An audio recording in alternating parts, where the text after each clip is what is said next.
আসসালামু আলাইকুম বন্ধুরা, এই যে দেখেন প্লান্টেন অ্যাগ্রো লিমিটেডের টেক্কা জাতের মূলা। এটা কিন্তু উপসি, হাইব্রিড না।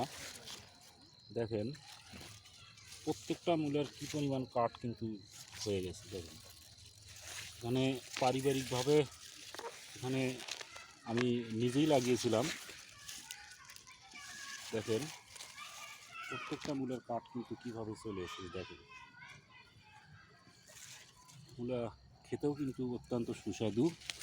দেখেন কাঠগুলো একদম উপরে বের হয়ে গেছে, সাদা ধবধবে মূলা।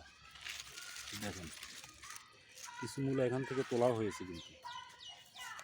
দেখেন দেখেন এটা কিন্তু প্লান্টেন অ্যাগ্রো লিমিটেডের টেক্কা মূলার জাতের নাম হলো টেক্কা। এই যে দেখেন।